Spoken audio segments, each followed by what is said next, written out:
Hi everyone, welcome to my channel. I'm Jeannie and today I'll be sharing with you a Mermaid Marble Dip Powder Mani that I recently did live on the iGel Beauty Facebook page. I got these really beautiful colors from the iGel Rosé collection and I just felt inspired to do a mermaid mani, and I thought it'd been quite a while since I've actually done a marble, so I thought it'd be fun to do a marble again. I'm starting with the base of my iGel Medium Almond Pro Gel tips, and I did pre-dip my solid fingers. So on my index finger I have R50 Mermaid Shampoo, and on my pinky and my thumb I'm wearing R46 Getting Closer. The other colors I'm going to be using are R19 Royally Royal, which is going to be my base for my dip powder marble. And this is actually a beautiful light purple color. And I'll also be using R157 Lights, which is just an amazing glitter.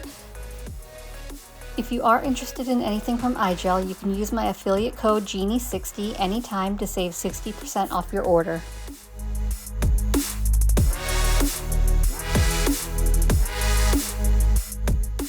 I'm going to be using my Spoonful of Chaos by Chaos Concepts to do my dip powder marble.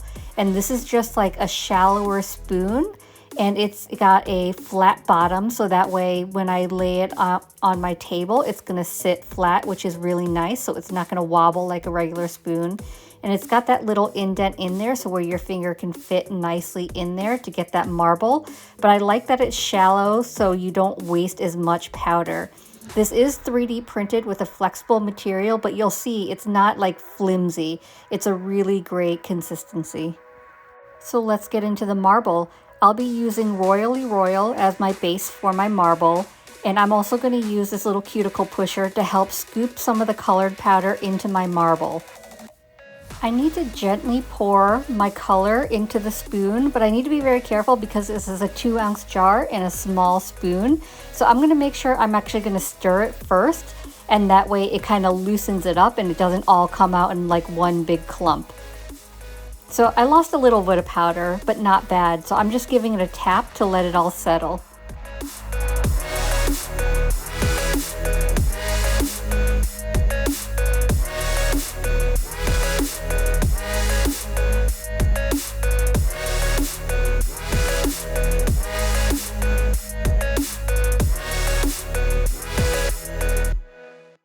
Once my base is all settled, I'm going to take this end of the cuticle pusher and scoop up some of my colored powder, and I'm just going to gently tap it into my base. You want to be really careful with this because if you're not careful, you could just dump the whole colored powder in one spot. So there's no really pattern that I'm doing, just wherever I feel like might be a good place to place some of that green powder is where I'm putting it.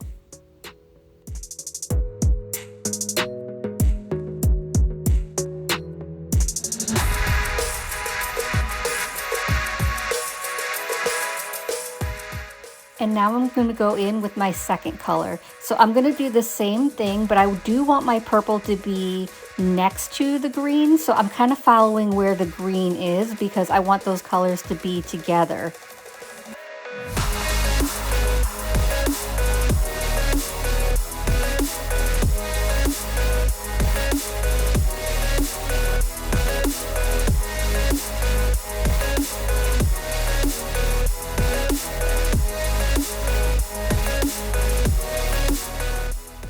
And here's how it's looking so far, and I know it doesn't look great, but just wait, we'll make it look better. So the next thing you want to do is take something sharp like an orange wood stick or a cuticle pusher and just run it through your powder. And it doesn't matter direction, it's really up to you. So you can do it side to side, you can do it up and down, just whatever you want to do to create that pattern.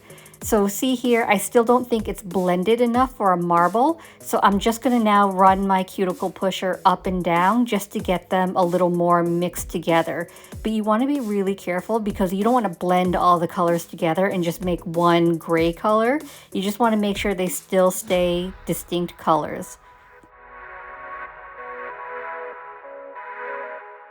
Anywhere where I see too much concentration of color, I'll just kind of break that up a little bit with my cuticle pusher. And then after I'm done, you'll see me tapping that against my desk, and that really helps settle the powders and helps you get a good feel of what it's going to look like. So I will be using my iGel Beauty dip liquids as well, so we're going to go ahead and get into dipping into this marble.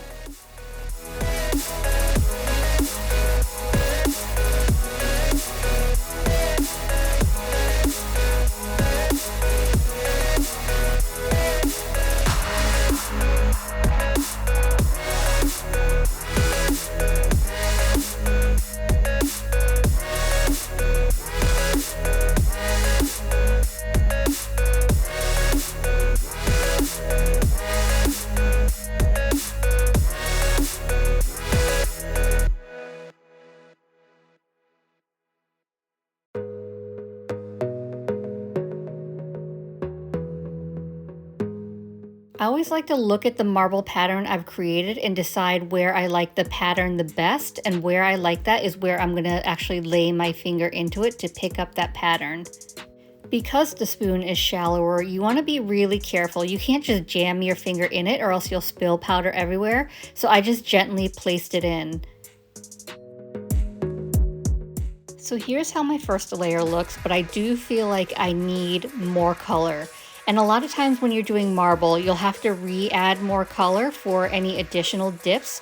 So what I'm going to do is I'm going to do the same process I did with the green and the purple, only this time I'm going to use more because I want more color than what showed up in my first layer.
Look at how well this marble turned out. I was so excited when I saw this. I was really eager to dip and see what it looked like on my nail.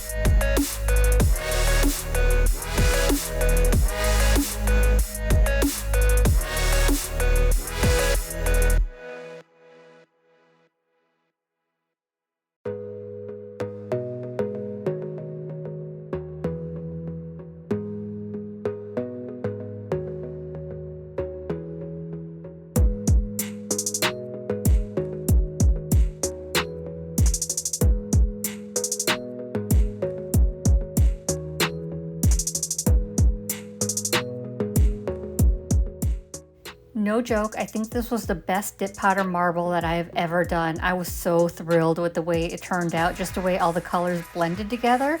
It's exactly what I envisioned. You should have heard me on the live though. I was really excited.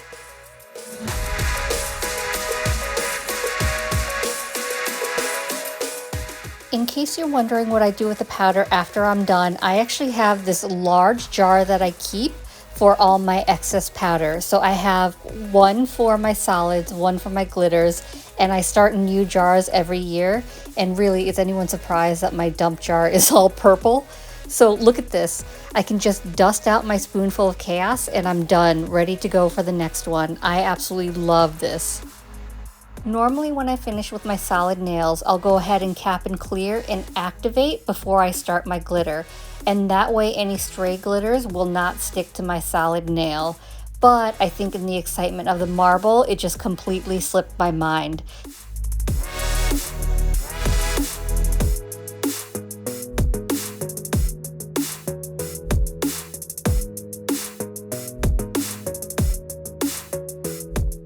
Just look at this glitter. It is so gorgeous. It matches the solids perfectly, and this is one dip. I have to say, I have been really impressed with all the glitters that I've tried from this Rosé collection. They are really packed with glitters and just gorgeous.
You probably can't see it from where you are, but there is this rogue glitter in my marble nail, and I'm just so annoyed that I forgot to cap and clear and activate. So of course I have to pick up that glitter or else that would just bug me.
I went ahead and filed and buffed off camera, so now I'm just removing that dust with a lint-free wipe and some alcohol.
I wanted something a little bit extra, so I'm going to use these nail art charms from iGel Beauty.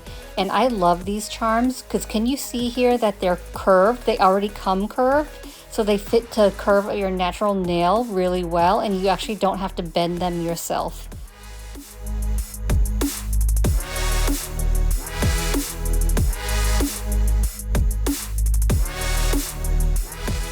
Now that I know where I want my charm to be, I'm going to use the iGel Jewelry Gel to place it on my nail.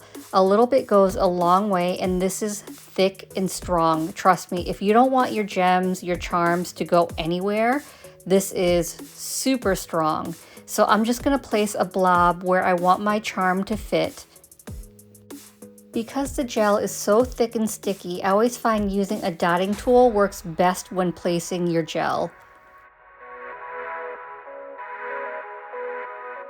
I didn't apply enough gel to cover the entire charm, so I'm just going to move it out of the way, and then I'll add a little bit more gel and replace it.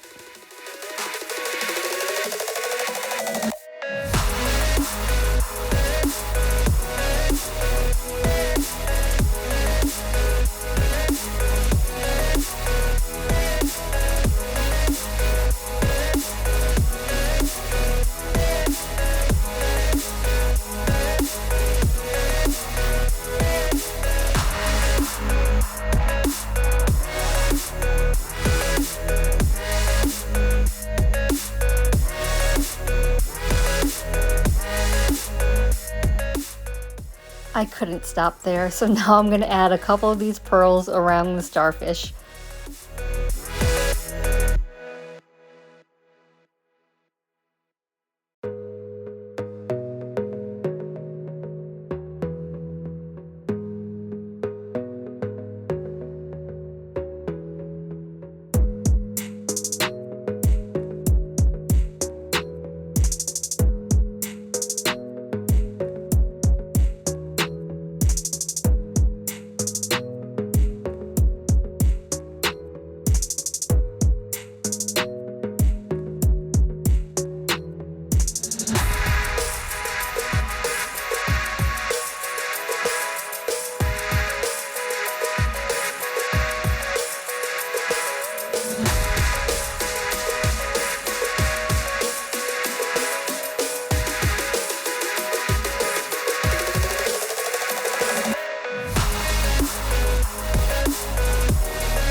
Once I have my charms where I want them, I'm going to give it a full cure for 60 seconds.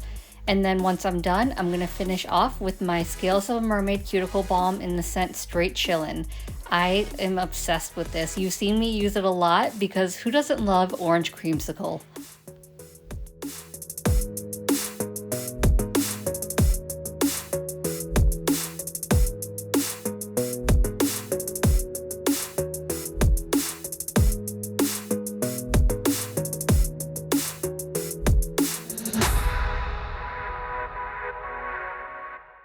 And here's the finished look. What do you think? Is it mermazing? If you like this video, please give it a thumbs up. It lets me know to continue creating content like this, and it also helps YouTube recommend me to others. And if you haven't already, please consider subscribing. I upload content every Monday and Thursday at 9:30 a.m. Eastern Standard Time. As always, I appreciate you being here, and I will see you in the next one. Bye.